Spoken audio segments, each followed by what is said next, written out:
Hey guys, it's Tuesday, August 29th, 2017. This is the Daily Mix TV. This past weekend I was barbecuing, as I'm apt to do every Saturday afternoon.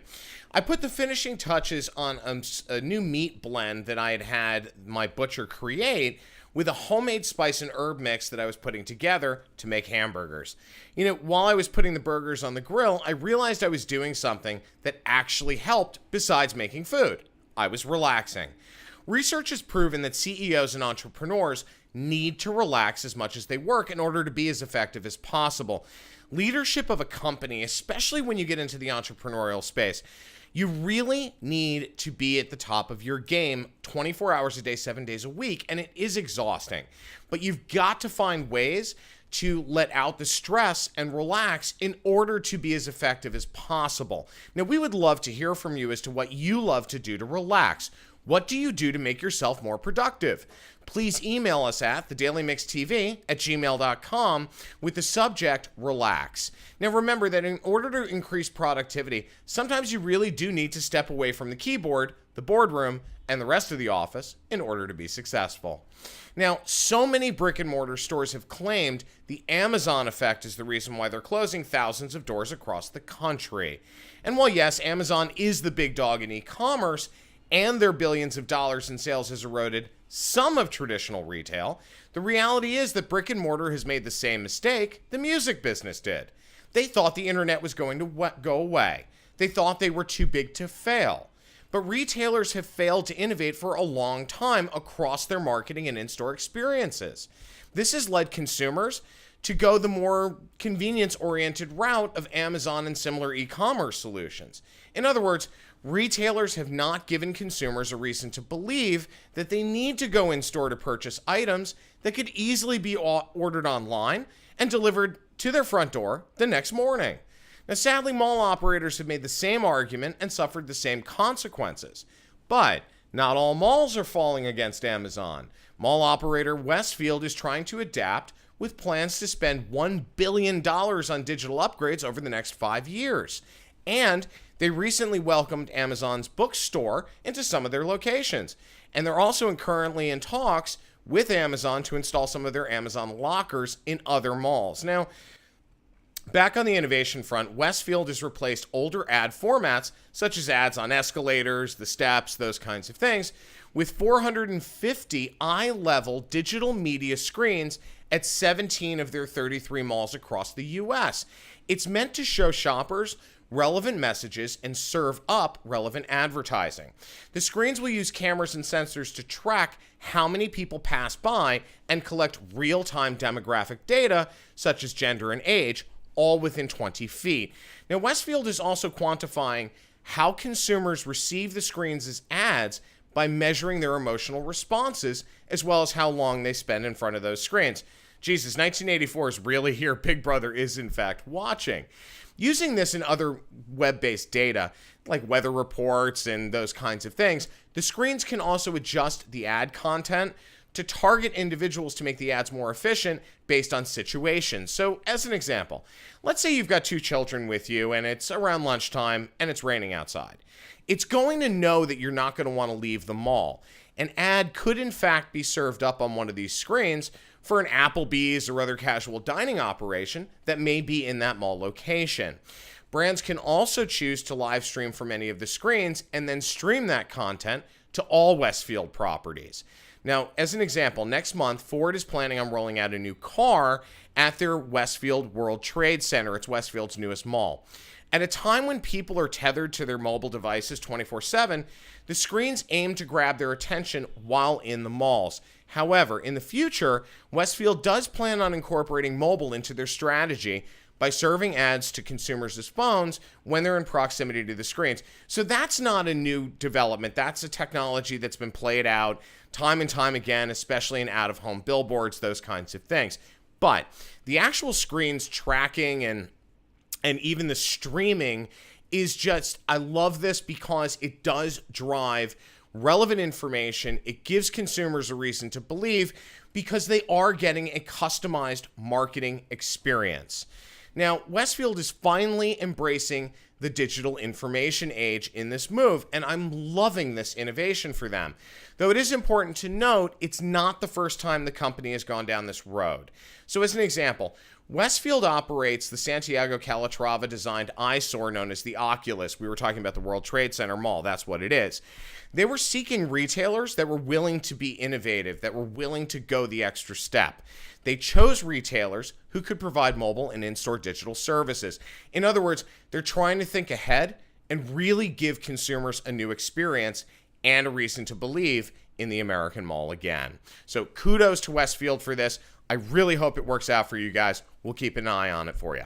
Now, speaking of traditional retail, upscale department store Nordstrom has a new way to bridge the gap between its online and offline experiences. Nordstrom is rolling out what they're calling its Reserve Online and Try In-Store service to approximately 40 stores across the country. Now, as the name implies, the service allows consumers to select items online and try them on in person at their nearest Nordstrom location. Now, while you virtually browse merchandise on the Nordstrom mobile app, you can then select the Reserve Online and Try In Store option, which appears on product detail pages. You'll then receive a text notification when the item has been found at your nearest store and ready to try on. You'll then receive another text via geofencing when you get to the store, directing you to a dedicated dressing room that features your name and the chosen items. It's available at select stores across multiple states, but the company did test this service with a pilot, and guess what? 80% of shoppers who tried the service have continued to use it multiple times, and Nordstrom's is planning to continue expanding the service to more stores over the next year. I love innovation like this. It really does make all the difference in the world for traditional brick and mortar. Okay, here's where I get pissed off. Interview magazine continues its path of desperation as they feature Kim Kardashian, and yes, I did just say that, on the cover with her daughter North in a photo shoot that was, quote, inspired by Jackie O. Are you kidding me? There is no comparison. There is no inspiration here. A first lady that is synonymous with style, grace, and everything that the American dream entails versus a celebutard made famous for a sex tape that offers nothing in the way of class whatsoever unless you live under a rock. This is now the second time they featured this vapid opportunist on their cover, earning them the shaking my head of the week. Shame on you, Interview magazine, for pandering to such nonsense and showing exactly how desperate you are for shock value. You've tarnished one of the greatest American icons in history. It's just disgusting. And while we're talking about disgusting and disgraceful, the Orpheum Theater in Memphis, Tennessee has decided, after 34 years of annual showings of the classic film Gone with the Wind, to cancel the event next year following complaints that it is too racially insensitive. Are we kidding here? Red! You go. Where shall I go? What shall I do? Frankly, my dear, I don't give a damn. Come on. It's a movie, guys, and one that showcases the time period along with all of those issues of that time. Are there some racially insensitive issues in the film? Absolutely, there's no doubt. No one's arguing that. But if we continue to censor and ignore the lessons history is trying to teach us, we will be doomed to repeat them. I hope this theater changes their mind, but something tells me the insanity of the PC movement and the ridiculous need of people to pander to it won't let it happen. It's a shame because of how great the film really is, but also the fact that we just continue to go down this road, which unfortunately can lead us to oblivion. Now, brewers at Anheuser-Busch are taking a break from beer right now. Instead, they're opting to produce and ship cans of water to victims of Hurricane Harvey. It's stories like this that really gives you that feel-good feeling, and it's amazing.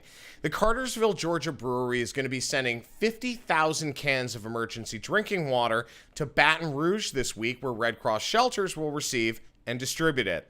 clean drinking water could be in short supply in the areas affected as the storms have raged on and on and on. Now, this isn't the first and only time they've done this. According to the company, throughout the year, they periodically stop beer production to produce emergency canned drinking water to help communities around the country in case of a crisis. So as an example, in 2016, Anheuser-Busch produced and shipped over 2 million cans of emergency drinking water to communities hit by natural disasters, including the California wildfires, Louisiana floods, and Hurricane Matthew. Thank you so much, Anheuser-Busch, for proving that Americans really do unite in times of strife. I just wish it didn't take these kinds of things for people to come back together and do the right thing. Now, tune in this afternoon at 2 p.m. today to Marie Claire Magazine's Facebook Live and Instagram Live, as Rock 'em Rawhide's Tutu Blossom line of pet tutus is going to be featured in a fashion show at the shops at Columbus Circle, thanks to small business expert and influencer Sabina Knows. It's a pet fashion show. There are going to be a couple of Rock 'em Rawhide's favorite dogs there wearing the tutus. 100% of the proceeds from Tutu Blossom helps in Rock 'em Rawhide's mission to increase the level of adoptions of dogs and cats in shelters across the country. Now, my wife Kylie started Tutu Blossom under Rock 'em Rawhide to help raise more funds for our charity's mission. I'm so proud of her for this. I love you, Kylie.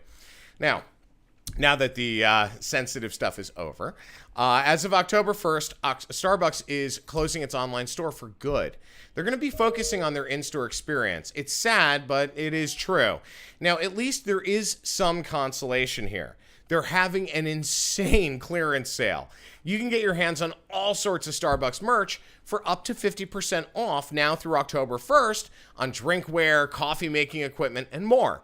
Starbucks is doing this as they're focusing on, quote, amplifying Starbucks as a must-visit destination, according to the company. They're also focused on some of their commercial partnerships that they've had, like what they did with Kando and Swell and Lily Pulitzer. So while we may not see the fanciful decorated drinkware that the chains become known for online, hopefully we'll see some really fun product integration in store via these partnerships. But only time will tell. And in closing, a happy birthday to the king of pop, who would have been 59 today. Michael Jackson was a true legend and icon who forever changed the face of music with hits like Beat It, Thriller, Billie Jean, Bad, Black or White, and more. Michael Jackson was about as iconic as you could possibly get, dazzling fans for 4 decades with his dance moves, incredible sounds, fashion choices, and controversy. I, for one, miss him greatly. The king of pop passed away on June 25th of 2009 due to an overdose of propofol, leading to cardiac arrest. His physician, Conrad Murray, was convicted of involuntary manslaughter for the overdose. My name is Sean Patrick Hillman. I'm the CEO of Hill Story Marketing. I'm also the editor-in-chief of The Daily Mix TV. We would love to hear from you, so please email us at thedailymixtv@gmail.com. Have a great rest of your day, guys. We'll catch you tomorrow. It's hump day.